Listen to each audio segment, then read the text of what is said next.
Well, we continue to prepare for Monday and trade deadline day in Major League Baseball. Joining us now, he, of course, covers Major League Baseball for USA Today with a focus right here in Baltimore and D.C. He is our friend Gabe Lacques, and he's back with us now here on GCR.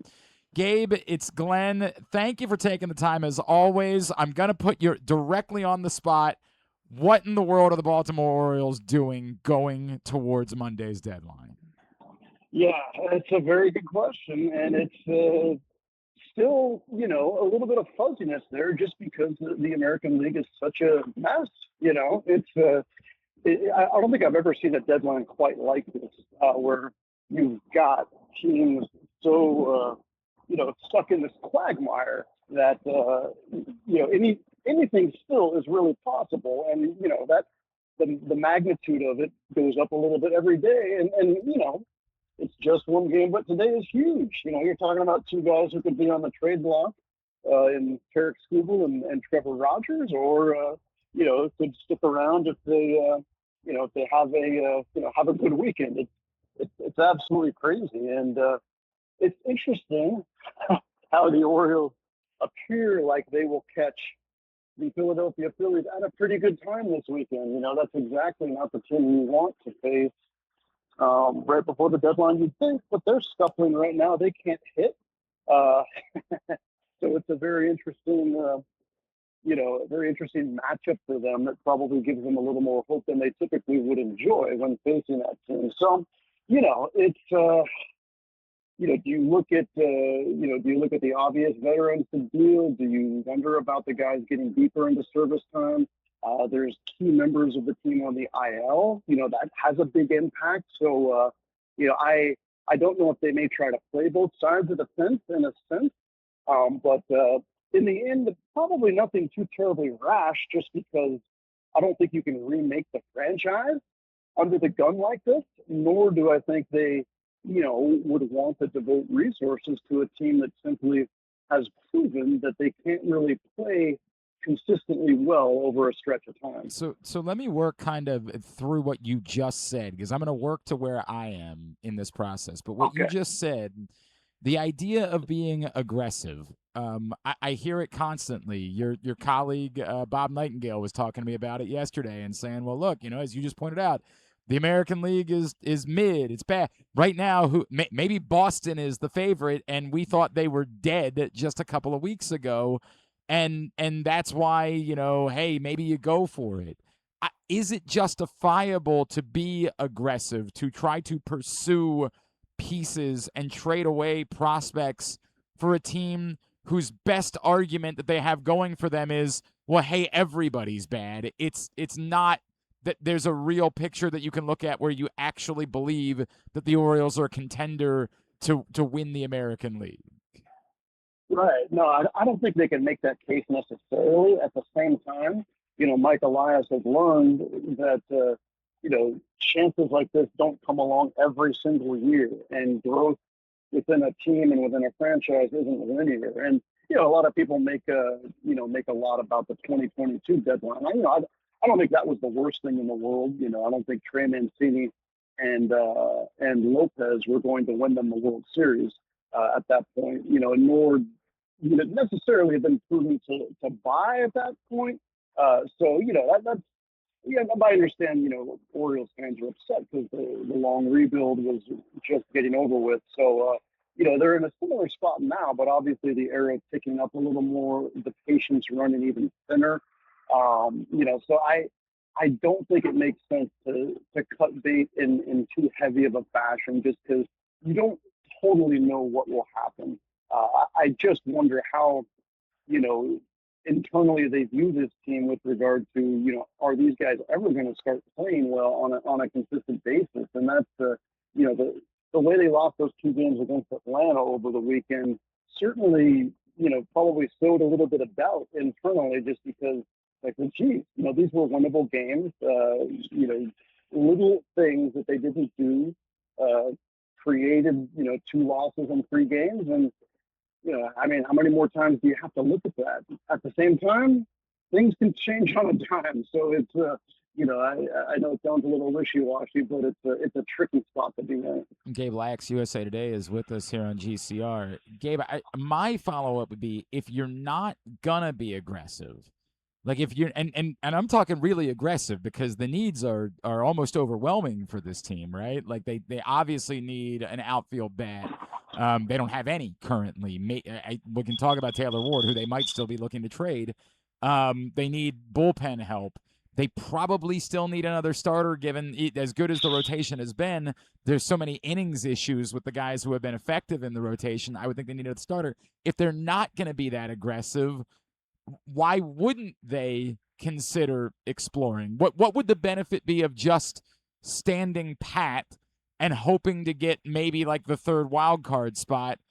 I would at least listen at that point on not just Taylor Ward, but now that he's told the Baltimore Banner that he won't sign an extension, I would listen on Trevor Rogers, who has been awesome and might be able to land you a significant haul that could help you maybe then go trade for Trevor Rogers' replacement this offseason. No, I think that approach makes a lot of sense with the way the market is, and not only, the fact that Trevor Rogers' value is probably enhanced by the fact that the market is terrible, but also that there aren't 2 or 3 guys the Orioles could get in this market to make that much of a difference. So it's, you don't want to necessarily overpay for Isaac Collins, or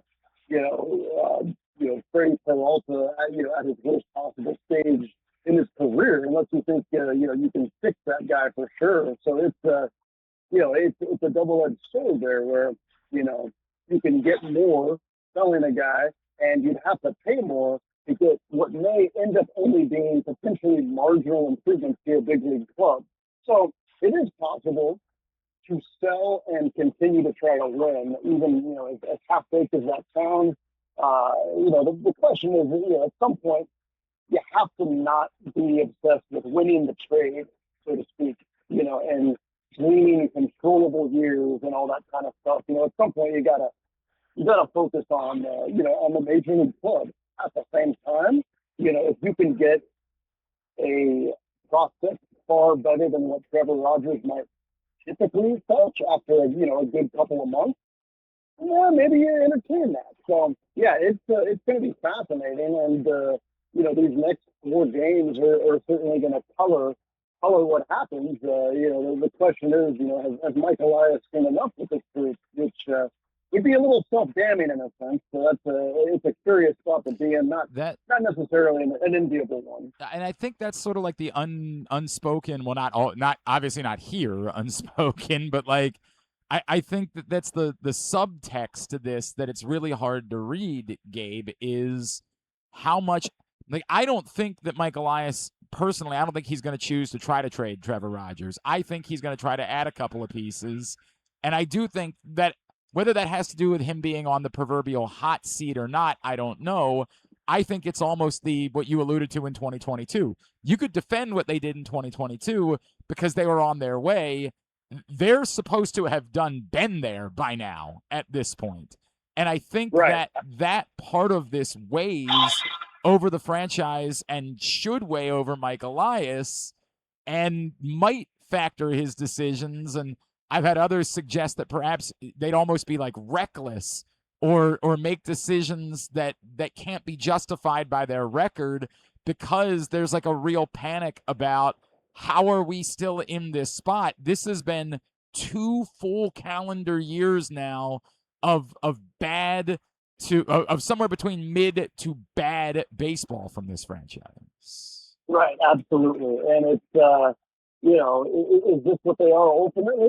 I think there's still more in there, but you wonder the extent of what truly constitutes the core and how much more ceiling do those guys have.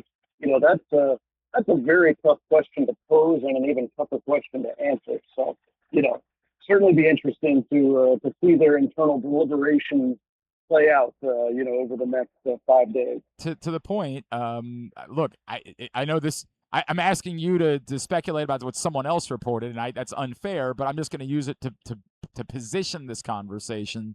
we talked earlier today about the comments from Jeff Passan of ESPN yesterday, who said, look, depending on how this week goes, like he says they've been talking to teams about Jackson Holiday, which seems insane to me, unless for some reason Jackson Holiday just wants out, and we don't know that publicly, because there's no world where that makes sense. But he's suggesting that perhaps there's a real frustration about where they find themselves at this end of the rebuild. Is it plausible that at some point they just say this isn't working and they do rip this a bit more open than perhaps we expected they would? I mean, it's possible, but that would be pretty extreme, and it's almost like they. I think the biggest missed opportunity was not making a run at Garrett Crochet. I know the guy's injured right now, but that was a point in time where they should have maybe dug a little deeper in their internal, I guess, assessments of what they have and make a big swipe. But gosh, if you were to actually do what what the rumblings say, and I mean, then where does that leave you? With a decent farm system with some veterans? I mean, it's a little bit odd. I don't know. That's the difficult part, right? But I don't. Here's the really difficult part, Gabe. Looking at where they are right now, I still don't know what their path to being legitimate competitors again involves their players being dramatically better than they've been. And right. I just don't know that you can keep hoping or counting on that at this point. Like, at this point, how do we – I say we, it's the royal we. How do they make any plans around Colton Cowser moving forward, who we all know defensively is outstanding, but they've had 2 years and he's just not proven that he's worthy of being an everyday hitter at a Major League Baseball level. It's that's one guy for certain that you have to sort of debate what he is and what he will be. But we'll see what happens over the weekend for sure. I got to scoot right now, but I always appreciate. That's okay. I always appreciate your time, Glenn, and we'll re-up either before or after the deadline. At Gabe Lacques, give him a follow there. Always appreciate you, bro. Thanks for hopping on. Okay, thank you, Glenn. Appreciate it, man.